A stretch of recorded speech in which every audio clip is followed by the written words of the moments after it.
सिंधू संस्कृतीपर्यंत तर तुम्ही सिंधू संस्कृतीचं महाराष्ट्रात सिंधू संस्कृती कुठे कुठे होती हे कोणीच वाचलेलं नाही आणि म्हणून जायचं सिंधू संस्कृतीपर्यंत ते पोहोचलं. तसं म्हणजे ठोकळ म्हणजे किंवा मोगम पुरावे असं कधी देऊ नये. सिंधू संस्कृतीवर वसंत शिंदेनी बरंच मोठं काम केलेलं आहे. त्यांनी 85 स्थळे शोधलेली, उर्वरित स्थळं आर्किओलॉजिकल सर्वे ऑफ इंडियाने शोधलेली आहे. 125 स्थळांच्या आजूबाजूला ते जातात. आणि पहिली महाराष्ट्रातील साईट आहे ती म्हणजे दायमाबाद. इथून जवळजवळ 25 किलोमीटर अंतरावर आहे. आणि दायमाबादला पहिल्या प्रथम इंडस व्हॅली सिव्हिलायझेशनचे अवशेष सापडले आणि मी एक स्वतः त्याचा उत्खनन करता होतो.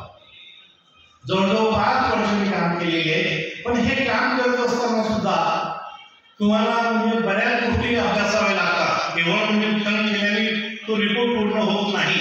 तर या परिसरामध्ये आजपर्यंत जेवढी उत्खनन झालेली आहे त्याची रिपोर्ट तुम्हाला चाळावेच लागतात.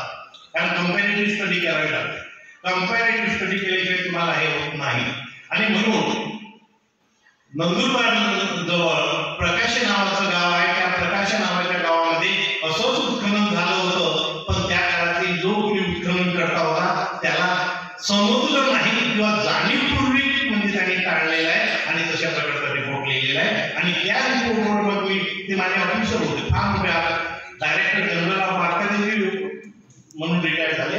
त्यांच्या विरुद्ध मी म्हणजे त्या रिपोर्टच्या संदर्भात लिहिलं की एक तर जाणीवपूर्वक असेल आणि जाणीवपूर्वक नसेल तर त्यांनी इंडियन व्हॅली सिव्हिलायझेशनचे अनेक उत्खनन केली. त्यांना इंडस व्हॅली सिव्हिलायझेशनची पॉटरी का समजली नाही.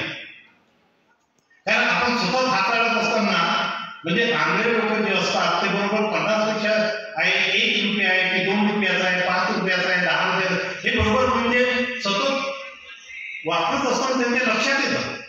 आणि त्यांनी तर म्हणजे कितीतरी उत्खनन केली आणि त्यांच्या लक्षात आलं नाही. आणि म्हणून मग मी आपल्याच परिषदेच्या एका म्हणजे अंकामध्ये मी लेख लिहिला की महाराष्ट्रातील प्राचीनत्व सिद्ध करणारी दायमाबाद संस्कृती आणि त्या संस्कृतीच्या संदर्भात प्रकाश आहे.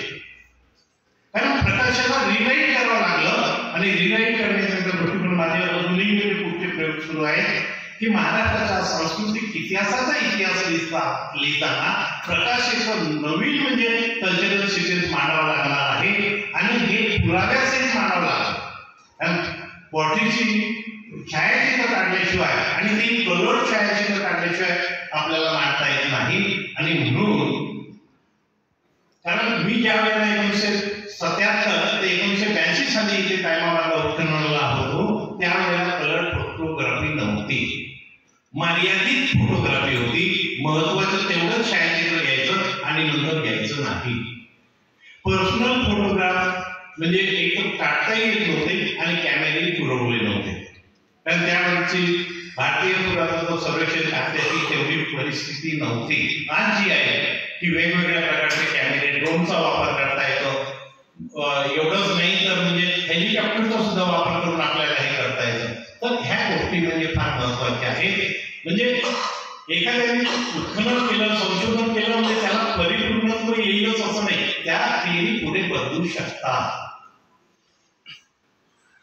त्याचं कारण असं मी नेहमीच म्हणजे सांगत असतो की मी मांडलेली थिअरी सुद्धा कधी चुकू शकते किंवा त्यात सुधारणा होऊ शकते नाही असं.